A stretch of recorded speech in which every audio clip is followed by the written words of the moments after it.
understanding the biblical symbols of Christmas, ang atong ikaduhang lesson karong adlaw, the Christmas lights. The Christmas lights. Pag makita nato ang Christmas lights, higala, unsa ang naa sa imong mind? Nindot siya, no? Every December, every season sa December, higala, or paangat pa lang ang December, sa balay, sa dalan, sa cities, makita nato nga nindot jud kayo ang mga suga. No, makita nato na naay dagmay nga suga, naay dagko kayo nga suga, napoy bright kayo nga suga, naay colorful kayo nga suga, og naga-shine jud siya sa darkness. Nindot kay siya tan-awon, og usahay gani pag mutan-aw ka, mulaag ka sa mall. No, gwapo kayo ang Christmas lights didto. Nindot kay siya tan-awon. Laag ka sa streets or asa man nga barangay nga ni sa Davao City or sa tibuok kalibutan ba, pabunggahay gyud, panindot tayo Christmas lights niya. Kung naay Christmas light na makita nimo nga nindot jud kayo, makatutok ka, murag mukalma ka ba? No, na-effect ang Christmas lights sa to, murag makalma ka, ganahan ka. Muna, panahon sa December, higala, usahay ang imuhang ginikanan o imuhang inahan or ate ba nimo, amahan ba nimo, masuko pag wala mo yung Christmas lights. Isa yung naka-experience, ana. Kailangan na dyan tayo Christmas lights. Kita lang wala, hayag na itong silingan. Kita lang wala. Magbutang na tayo Christmas lights. Magbutang yung Christmas lights. No? Doon na siya higala nga, nindot siya kayo, ma-admire na to ang beauty sa Christmas lights. Pero, ang pangutana, karon higala. Daghang kaayo mo admire sa beauty sa Christmas lights, but few lang ang mag-ask, unsay meaning behind ani? Unsay meaning sa Christmas lights? Kanang magbutang gyud ta anima, kanang magbutang gyud ta anima? Twinkle twinkle little star. Kanta-kantahon sa bata, kanang magbutang gyud ta anima? Unsay meaning behind ana higala? Unsay makutlo na to? Unsay reason? Asa siya nagapoint ang Christmas lights? Higala. No? Ato ang tukion karong adlaw, ato ang basahon ng ato ang anchor verse, no? Makita siya sa Matthew 2 1-2 and 9-11. It says here, Jesus was born in Bethlehem in Judea during the reign of King Herod. About the time, some wise men from eastern lands arrived in Jerusalem asking, "Where is the King of the Jews? We saw his star as it rose, and we have come to worship him." Muna siya nga account higala na nakita sa mga wise men ang star, no, nga gipropesya sa Bible, no. Kita sila ana higala og didto pa sa layo nga dapit, ang ilahang dapit ani sa Babylon sila nagpuyo. Og nipadulong sila, niadto sila dito sa Jerusalem. And pagkahuman, nangutana sila dito na asa ang newborn king sa Jew. Kay nakita na mo iyang star. Naabot mi nganhi aron mo worship mi sa iyaha. Og panahon ni siya sa kay King Herod higala, sa dihan na paminawan ni King Herod nga naay tulo ka wise man or three kings nga naabot sa iyahang dapit. Ang gibuhat ni King Herod, iyang gikuro ang iyahang mga tao kay king man pud si King Herod. Tinuod ba ni ang gisulti ning mga tawhana kaning mga king dito pa layo pa nangabot jud diri sa tuang dapit ni dayog yun. Tinuod ba ni ilang giingon nga naay newborn king? Og ningon to mga kaubanan niya dito, mga counselor niya dito, nga tinuod yun, nga nataw, nga newborn king. And after, gi-interview sila ni King Herod. Pag-interview nila ng King Herod, ingnon sila ng King Herod na, sige, pangita ang newborn king kung asa gyud siya. Pagkahuman, balik nga rin, kay mu-worship pod ko sa iyaha. Pero wala na sila ni balik ang wise man, ani kay lahi man ang laro ni King Herod. Gusto man niya patyon ang newborn king. Sa verse 9, muna siya ang continuation. After this interview, the wise men went their way, and the star they have seen in the east guided them to Bethlehem. It was ahead of them, and supposed over to place where the child was. Nindot kayo higala. Paghuman nag-interview ni King Herod, nigawas sila sa palasyo. Paghuman, pagsugod nilag bakta, sigala, katong star nga nakita dito nga layo kayo, niduol kanila. Nindot, no? Gusto ba ka na nga muduol ang star sa imuha? Nga i-guide ka ba?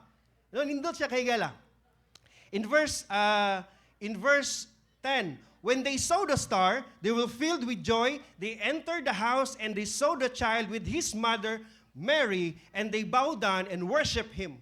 Then they opened their treasure chest and gave him gift of golds, frankincense, and myrrh. Unsay makutlo nato ni ani sa atong gibasa karon higala. Mahitungod sa ato ang lesson karon, the Christmas lights. Unang lesson na ma-learn nato ani ni higala, the Christmas lights reveals God's guidance. Ang Christmas light daw higala mo ni mag-reveal ka nato sa giya sa Ginoo. Maghatag ka nato og guidance. Ang light higala. Una nga panahon sa Pasko higala, nindot siya tanawon ng Christmas light pero naadyoy usa ka butang, naadyoy pinasahi nga butang nga need nato ma-learn ug unsa joy likod niini nganong naman joy Christmas lights. Una siya una higala. The lights reveals God's guidance. Ano siya dire in Matthew 2:9, after this interview, the wise men went their way, and the star they seen in the east guided them to Bethlehem. And went ahead of them and stopped over the place where the child was. So na giguide daw ang wise men ani higala padulong ngadto sa Bethlehem. Pero before sila giguide higala, before nahitabo ang tanan, before nila na-acknowledge ang light, before nag-guide ang light sa ila higala, ang star, before nag-guide higala, ang unang gibuhat sa wise men, nisik sila sa Ginoo. Inay mo hang tapad, seek the Lord. Nisik sila sa Ginoo una higala o gi-follow nila ang will sa Ginoo. And then, after nila gi-follow ang will sa Ginoo, God reveals the light to guide them. Ngano nakaingon ko higala nga gi-follow nila or nisik sila sa Ginoo, kaning wise man higala layo kay ni ilahang dapit. No? Gikan sa Babylon padulong ngadto sa Jerusalem, nagbakta sila or nagsakay sila camel 1,150 kilometers. Ingon anak kalayo higala. Kinsay taga Mati diri, kaupaton nimo balik-balik ang Mati. Kinsay taga Jensan. Urag ika-16 nimong balik-balikon ang Jensan. No ingon ana ilang pagsik higala. No before nila nakita ang kahayag sa Ginoo, gisik nila ang Ginoo. Wala lang higala naabot sila sa Jerusalem. Wala lang po nga, nagpundo sila sa Jerusalem. Moto, nangutan na sila, asa ang king? Napa man dito sa unahan, di ay. Napa sa pikas bungtod. Dito man sa Bethlehem, ang king na tao. Pagkahuman sa Jerusalem, naabot sila higala, nilakaw na po sila, kauban ang kami, sakay sila sa camel, 1,600 kilometers. Ug atong sumutotalon higala, 2,700 kilometers ilahang gibuhat, maabot lang sila kung asa si Jesus. Grabe ilahang pagsik, grabe ang hunger. Muna gi-reveal sa Ginoo ang light sa ilaha. Sumatotal higala og atong ikwentahon sa bulan, naaday 2 ka bulan hangtod 4 ka bulan sila nag-travel para moabot kay Jesus. Ingon ana ang ilang kasing-kasing nga nagsik sila sa Ginoo. After sila nagsik sa Ginoo higala, gi-reveal sa Ginoo ang kahayag. O gi-guide sila sa kahayag higala. Ang star ni duol sa ila o gi-guide sila padulong adto sa Bethlehem. The star did not just shine, it guided the wise men step by step until they reached Jesus. Karong panahon sa Christmas higala, makita nato ang Christmas light. Makaingon kag, wow, this is God's guidance. Gi-remind ko sa guidance sa Ginoo. Pag makita nimo na ang Christmas light higala nga nagsiga-siga, ma-remind ka na higala nga mo gining giingon nga naadyoy guidance ang Ginoo. In John 8:12 it says here, Jesus spoke to the people once more and said, I am the light of the world. If you follow me, you won't have to walk in the darkness because you will have the light that leads to life. I am the light of the world. That is why higala sa dihang na encounter sa wise man gi-reveal sa Ginoo ang iyahang kahayag, naa ang kahayag sa Ginoo. Sa dihang ni follow sila sa kahayag higala, wala gyud sila nag-walk sa darkness. Ngano man tungod kay Jesus said, the light siya ang kahayag nga maghatag og kinabuhi. Wala gyud sila nag-walk in the darkness na pag once day nga naa ang kahayag sa Ginoo sa imuhang kinabuhi higala panahon sa Christmas. Maybe naakay problems, naakay trials nga naagi apoy kahayag. There is still light. Higala nga imuhang maangkon or mahiaguman higala. Just as the star lead the wise man to Jesus, God still guides those people who seek Him today. Same sa wise man higala. No nga niyang ni-seek sila sa Ginoo, gipakita sa Ginoo ang iyahang kahayag. In same karon higala. God still guides those who seek Him. Christmas lights symbolize this divine guidance, a reminder that God's lead us step by step if we seek Him. Ang Christmas light higala mo ni mag-symbolize, mo ni mag-remind ka nato sa God divine guidance sa to ang kinabuhi higala nga naay guidance nga gusto ipahatag ang Ginoo sa to. That's why gusto sa Ginoo na isik nato siya panahon sa Christmas. Amen. Amen. Ina imong tapad. Seek the Lord this Christmas. Amen. Lesson to live by. Christmas lights reminds us of a real light, Jesus Christ, who entered a dark and sinful world to bring hope. Ang Christmas light, higala mag-remind kini sa tinuod na kahayag, kung ang tinuod na kahayag naalang kay Jesus. Nung amo ni maghatag og kahayag sa atuang sa dark, sinful world, no? Mag-bring ni og hope kanato, mag-bring ni paglaom sa matag kinabuhi.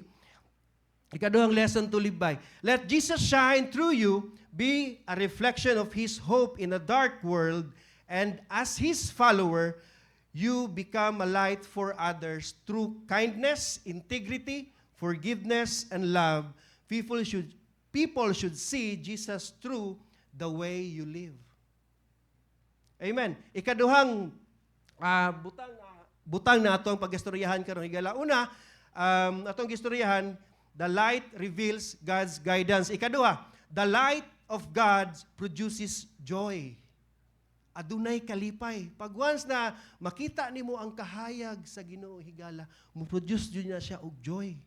Muna nga pag mutanaw ka sa star higala, kanang Christmas light sa inyong balay or sa asam pa man niya matanawan nimo, na jud na siya joy. Mayong kag, wow, kanindot yun sa Christmas lights. Mayon tag kami pod naingon ana, no? Mahal biya kayo mga Christmas lights karon? Kanang mag-agian gay nimo diya sa dalan gani, mahal jud siya kaayo.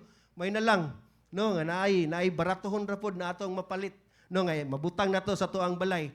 Wala siya higala pag once na makita kag star or Christmas lights or lights inyo sa during Christmas season higala, maghatag yun nagkalipay sa imuha. Because naana siya divine.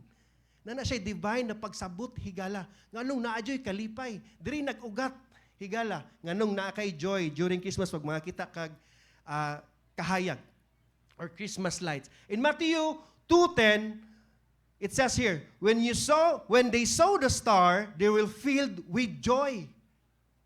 Pagkakita doon nila sa star, naadyoy kahayag, naadyoy kalipay nga nailang naaguman. Nganong nalipay kaya ang wise man ani higala? Tungod kay layo pa ilang baktason? No? Wala biyay sudyum ato ni Agi. Wala biyay sudyum ato kaniadto. Ngit-ngit yun ilang dalan, so malipay yun sila. No nga, wow, naadyo'y kahayag nga niadto, ni duol ka nato, o gigayad yun da. So dili sila mga pandol, dili sila mga bulasot. Kasi naka-experience ka nato higala pag mag-brown out. Kani? Experience man yun dani. Kasi naka-experience na mag-brown out. Di ba pag mag-brown out, muminghoy ka? Nag-brown out niya. Lami na kayo mong tanaw sa mong telenovela sa balay or napakay kitanaw nga Christian movie. Niya, nag-brown out lang kalit. Minghoy ka. Pero pag abot sa suga higala, murag na piyesta. Yay! Madungog niyo masilingan. Musyagit yun. Yay! Ingon na higala ang na-feel sa wise man nga naay kahayag. Padulong silang dalan. But more than that higala, more than the light na ni-reveal sa ila o ni-guide sa ila higala, the joy was not in the star itself. Wala sa star ang joy higala, wala sa kahayag nga gihatag. It was in what the stars represent. Unsay nagrepresent sa star higala? Sa kahayag nga gihatag sa Ginoo anang taknaa. God is near. Duol na ang Ginoo. Hapit na sila, gitagaan na sila, giguide na sila sa star. Padulong ngadto kay baby Jesus Padulong ngadto sa bagong himugso nga king. Ikaduha higala, the Messiah has come. Munang happy kayo ang wise man higala, tungod kay nasayod sila nga, naabot na ang Misaya, gipanganak na ang Misaya, o padulong na sila ngadto, happy kay sila. No, dili na silang ma-stress, kay ngit-ngit kayo. Nga padulong sila hangdalan, ikaduha, unsa pa higala ang represent ani, the promise is fulfilled. Na-fulfill daw ang promise sa Ginoo nga nahimutang sa Bible. Muna, karong Christmas season, higala, pag makita ni mo ang Christmas light, makasmile na ka. Amen? Dili na ka maingon nga, may pa sila. Dako kayo lang Christmas light, mga gamay lang. Parehas na mo meaning. Isa na may meaning anang Christmas lights. Pero nalang dyan sila yung budget. No? So, gusto lang sa Ginoo nga ipakita sa tuwa, o unsay makita nato karong Pasko, makita nato ang Christmas light, makaingong tag, wow! Lord, salamat sa happiness, salamat sa joy, Lord. Di na ka makantag. Makantag yapon kag malamig ang simoy ng hangin, pero makasmile na ka. Kay naamay Christmas lights imong atubangan. Nindot na higala mo na reminder ka nato higala. Na pag once nga naay Christmas lights, mag-remind na ka nato higala nga naay joy nga gusto ihatag ang Ginoo ka nato. Di nato ni maaguman higala, di nato ni ma-receive na tinuod na joy. Pag once nga di nato isik ang Ginoo. First, we need to seek God. After, tagaan ta og kahayag sa Dios, i-guide ta niya pinaagi sa iyahang kahayag. Pagkahuman, tagaan ta niya og kalipay. Ang kahayag higala mag-produce na, ang kahayag sa Ginoo mag-produce na siya og kalipay nga naggikan sa Ginoo. In Psalms 16:11 it says here, you will show the way of life, granting me the joy of your presence and the pleasure of living with you forever. The joy of your presence. Pag once na ang presensya sa Ginoo sa imong kinabuhi, naagyoy kalipay. Amen. No, pag once nga naay presensya sa Ginoo sa imong kinabuhi, naagyoy kalipay. Maskin pag naa kay problema, naagyod kay kalipay. In the presence of God, there is fullness of joy. Ina imong tapad joy. Katawa pod. Smile pod, joy. Stricto na po kayo. Inay mo tapad, joy. Tapos apili og smile. 1, 2, 3, joy. Ano ba, no? Para alive ta. May mahigala. So, in the presence of God, there is fullness of joy. Naadyoy kalipay higala pag once na ang presensya sa Ginoo. Lesson to live by. True joy comes from God's presence, not from circumstance. Ang tinuod daw nga kalipay higala nagikan sa presensya sa Dios, dili gikan sa unsay circumstance na imong nadawatan or sa bang butang nga imong nadawatan during Christmas. Daghan na bag naghatag og regalo sa imuha? Wala daw siya nagikan ana higala sa mga regalo, sa mga material na butang na atong madawatan. But true joy comes from God's presence. Ikaduha, God's light leads us into a life of purpose and fulfillment. Ang kahayag sa Ginoo, higala, ay maghatag ka nato, naman ay mag-lead ka nato sa atoang purpose o sa fulfillment nga naata. Ug unsay naata karong Christmas higala, you need to have nakay kalipay sa imong kasing-kasing. Ma-follow man to nimong giingon sa DTI na 500 or mulampas man kaato, happy ka higala. Amen? No? Amen ba? No? Naadyoy joy sa presensya sa Dios higala. Katulong punto na tong adlaw. Finding the true light leads to worship and surrender. In Matthew 2:11 it says here, they entered the house and saw the child with his mother Mary, and they bowed down and worshiped him. Then they opened their treasure chest and gave him gift of gold, frankincense, and myrrh. Finding the true light lead to worship and surrender. Ang wise men higala nag-travel sila layo jud kayo nga dapit. Naghatag jud sila sacrifice ana sa ilahang kinabuhi higala giadto jud nila kung asa si Jesus. Pagkaabot nila kung asa si Jesus nahimutang higala, ang ilahang una gibuhat, nagbow down o nagworship sila kay Jesus. Walay lain. Wala sa nilain gibuhat, wala sa niingon nga uhaw kaayo ba? Grabe agi mig desert. Grabe kayo kainit. Wala sila nangutana higala. Wala sila nag-ask of anything. Pag abot nila sa balay higala, ingon dire, they bow down and worship Him. They bow down and worship. Wala sa nareklamo nga unsa kahugaw ba ang lugar o unsa ka messy ang lugar kay dito magipanganak si Jesus sa manger. Dito man sa pasungan. Whereas na ditong mga kanding, na ditong kabaw, na ditong baka. Wala sila nag-question, nag-anything higala. Ang ilahang gibuhat, ni bow down sila diretsyo at tubangan kay Jesus o nag-worship sila. True worship begins with a humble heart. Ang tinuod na pag-worship sa Ginoo higala, magikan gayod sa pagpaubos sa kasing-kasing. Wala higala, ang wise man, nag-seek sila. Pagkahuman, nila og seek, gitagaan sila kahayag sa Ginoo. After nila, gitagaag kahayag, gitagaan sila joy sa Ginoo. Tungod kay naa ang presensya sa Ginoo. And after higala, sa dihang na-encounter nila ang tinuod na kahayag sa ilahang kinabuhi, more than the light na nag-guide sila higala.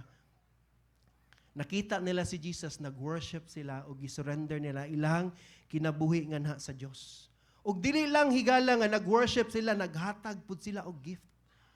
Ang gift higala nag-represent ni siya, ang gold represent kingship of Jesus. Ang wise man ginaingon nato na three kings. Kings pud na sila pero ni worship sila kay Jesus sa bag-ong gipanganak nga baby. Why? It is because they acknowledge that ang kingship ni Jesus, nag-offer sila og gold, they acknowledge the kingship of Jesus. Ikadua, frankincense. Ang meaning nga nahigala, divinity or the deity of Jesus, that He is God, na Ginoo si Jesus. Frankincense ba? Kana kung musimba ta sa tuang mga amigo, higala na to nga Catholic, nga simbahan, kanang ginaana ba?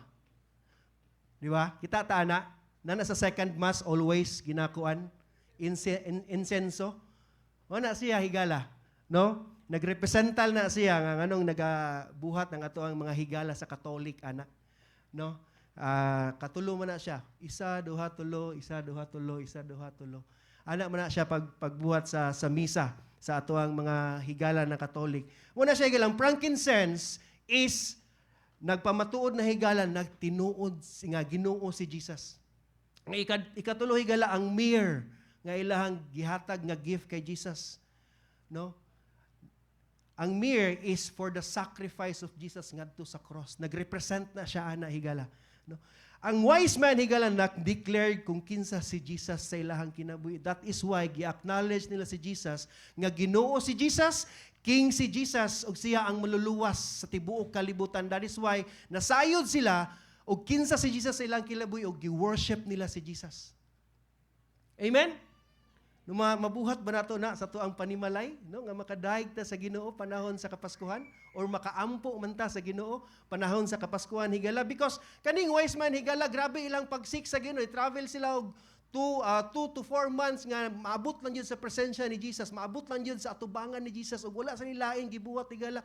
Naghatag sila og gift, naghatag sila sa ilahang gusto ihatag sa Ginoo, and after nagworship sila higala. Mo kana nga gusto mahitabo sa Ginoo sa tuwa. In Isaiah 6:30 it says here, all the nation will come to your light, mighty kings will come to see your radiance. Mo kini na nahitabo na prophecy higala. Kaning mighty kings mo kini ang three kings or the three wise men. Nasulat siya sa Isaiah sa Old Testament. Isaiah 60 verse 3, mighty kings will come to see your radiance. Nahitabo higala sa ilahang kinabuhi nga sila ditong gipropesiya sa Biblia nga mo'y muadto kay Jesus ug muluhod sa iya, worship sa iya. Mighty kings will come to see your radiance. Nakita gyud ug na-fulfill gyud unsay gisulti sa Biblia higala. Philippians 2:10-11 it says here that at the name of Jesus every knee should bow in heaven, in on earth, and under earth, and every tongue declares that Jesus is Lord to the glory of God the Father. Asya dire higala. At the name of Jesus, every knee will bow. Dili ni siya mahita o higala sa imuhang kinabuhi, not unless isik nimo ang Ginoo. Isik nimo ang Ginoo sa imuhang kinabuhi gala. Ug after nimo isik ang Ginoo sa imuhang kinabuhi, tagaan kaniya og kahayag nga mo'y mag-guide sa imuhang kinabuhi nga ni sa kalibutan. Og after niya tagaan kag kahayag higala, giyahan ka sa Ginoo, i-guide ka sa Ginoo sa imuhang kinabuhi nga ni sa kalibutan. Tagaan kaniya kalipay while naga-follow ka sa iyaha, and after makita nimo kung kinsa ang Ginoo sa imuhang kinabuhi, maka-worship, makaluhod ka sa iya ug makaingon ka sa imuhang kinabuhi higala nga Jesus is Lord. Gusto sa Ginoo na ma-remember na nato sa Pasko. Panahon sa Kapaskuhan higala. Pag once na makita ka og Christmas light, mo una ni nga mo reflect sa imong kinabuhi. Ang God's guidance na ang presensya sa Dios ug ma-meet nimo si Jesus, ma-encounter nimo si Jesus, ang tinuod na kahayag nga may maghatag og kinabuhi sa matag kinabuhi nga ni sa kalibutan higala. The true light, no? That is Jesus Christ our Lord. Lesson to live right. True worship begins with humanity. True worship begins with humanity because worship is not about position, it is about recognition who Jesus is.